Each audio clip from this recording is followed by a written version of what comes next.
Today I will sign a series of historic executive orders. With these actions, we will begin the complete restoration of America and the revolution of common sense. It's all about common sense.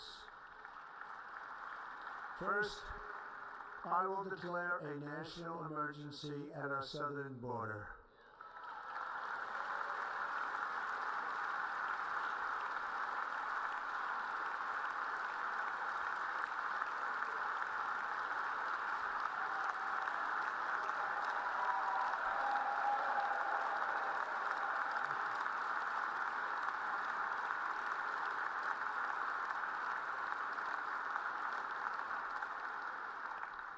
All illegal entry will immediately be halted, and we will begin the process of returning millions and millions of criminal aliens back to the places from which they came.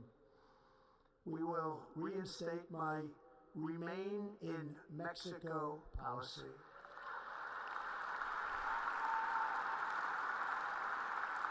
I will end the practice of catch and release.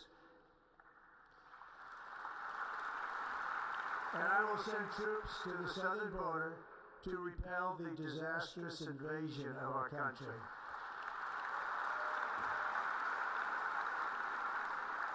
Under the orders I signed today, we will also be designating the cartels as foreign terrorist organizations.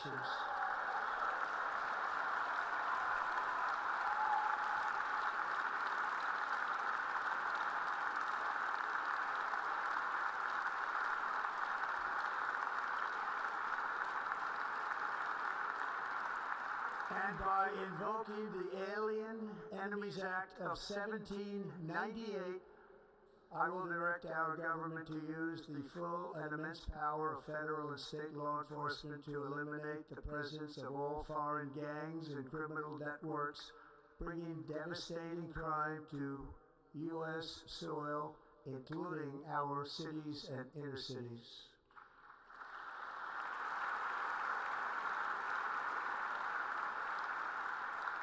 As Commander-in-Chief, I have no higher responsibility than to defend our country from threats and invasions, and that is exactly what I am going to do.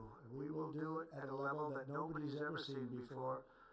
Next, I will direct all members of my cabinet to marshal the vast powers at their disposal to defeat what was record inflation and rapidly bring down costs and prices.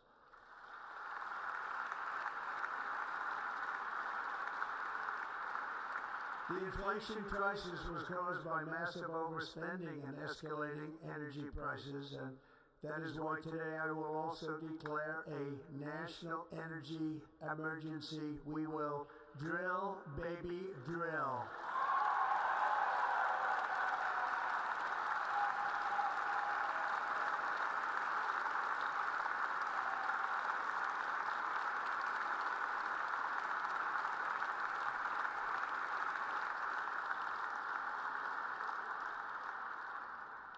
America will be a manufacturing nation once again, and we have something that no other manufacturing nation will ever have, the largest amount of oil and gas of any country on earth, and we are going to use it. We'll use it. We will bring prices down, fill our strategic reserves up again right to the top, and export American energy all over the world. We will be a rich nation again, and it is that liquid gold under our feet that will help to do it. With my actions today, we will end the Green New Deal, and we will revoke the electric vehicle mandate, saving our auto industry and keeping my sacred pledge to our great American auto workers.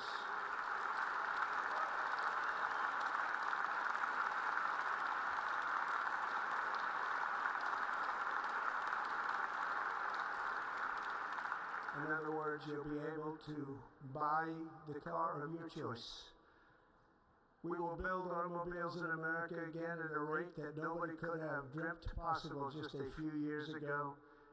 And thank you to the auto workers of our nation for your inspiring vote of confidence. We did tremendously with that vote. I will immediately begin the overhaul of our trade system to protect American workers and families. Instead of taxing our citizens to enrich other countries, we will tariff and tax foreign countries to enrich our citizens.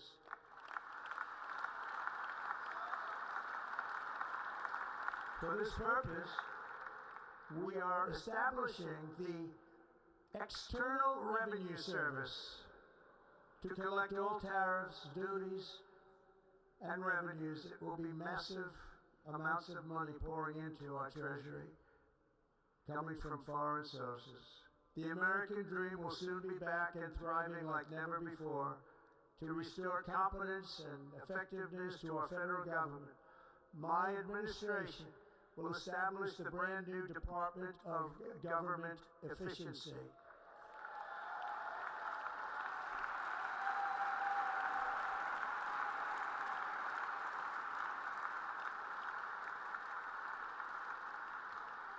After years and years of illegal and unconstitutional federal efforts to restrict free expression, I will also sign an executive order to immediately stop all government censorship and bring back free speech to America.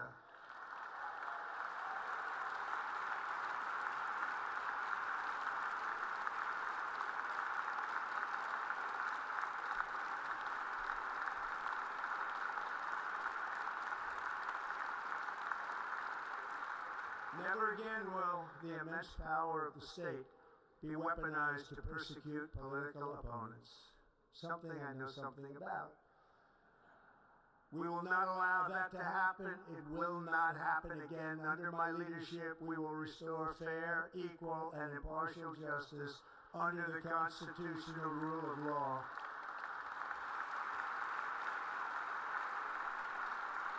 And we are going to bring law and order back to our cities. This week, I will also end the government policy of trying to socially engineer race and gender into every aspect of public and private life.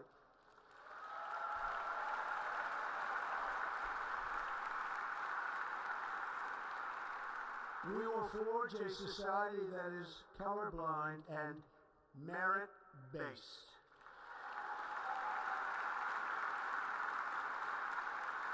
As of today, it will henceforth be the official policy of the United States government that there are only two genders, male and female.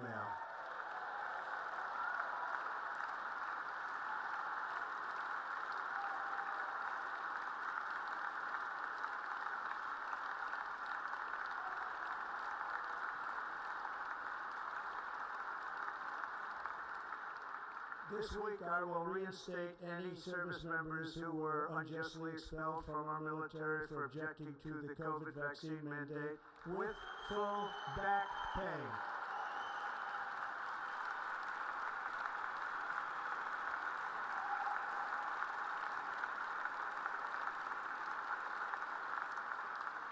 And I will sign an order to stop our warriors from being subjected to radical political theories and social experiments while on duty. It's going to end immediately. Our armed forces will be free to focus on their sole mission, defeating America's enemies.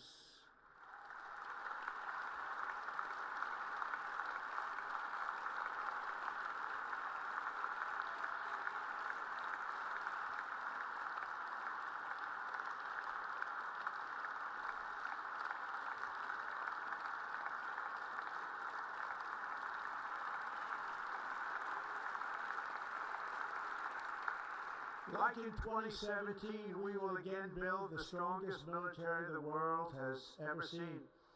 We will measure our success not only by the battles we win, but also by the wars that we end, and perhaps most importantly, the wars we never get into.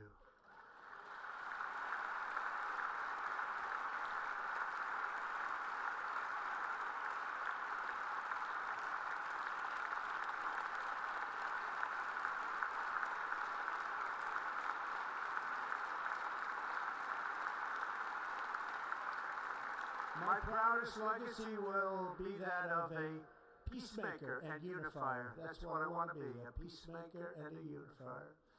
I'm pleased to say that as of yesterday, one day before I assumed office, the hostages in the Middle East are coming back home to their families.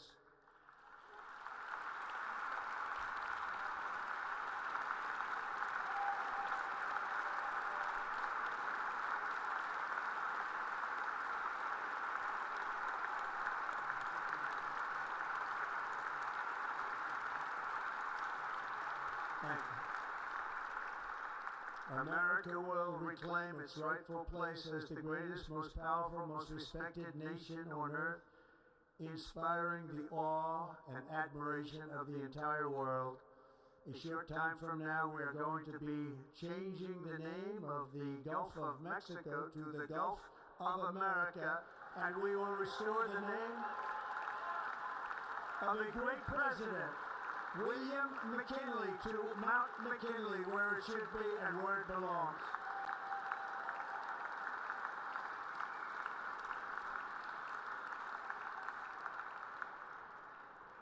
President McKinley made our country very rich through tariffs and through talent. He was a natural businessman and gave Teddy Roosevelt the money for many of the great things he did, including the Panama Canal, which has foolishly been given to the country of Panama after the United States.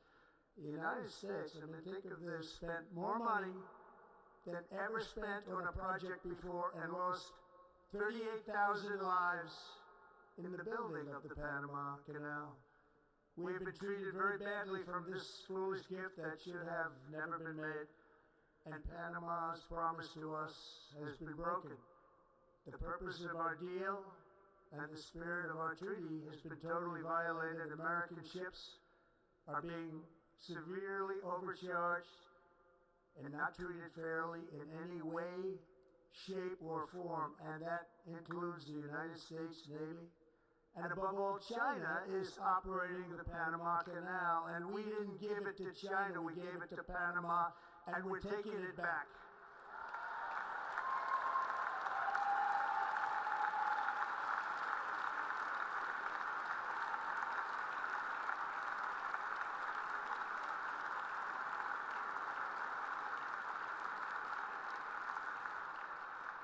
Above all, my message to Americans today is that it is time for us to once again act with courage, vigor, and the vitality of history's greatest civilization. So as we liberate our nation, we will lead it to new heights of victory and success. We will not be deterred. Together we will end the chronic disease epidemic and keep our children safe, healthy, and disease-free. The United States will once again consider itself a growing nation, one that increases our wealth, expands our territory, builds our cities, raises our expectations, and carries our flag into new and beautiful horizons.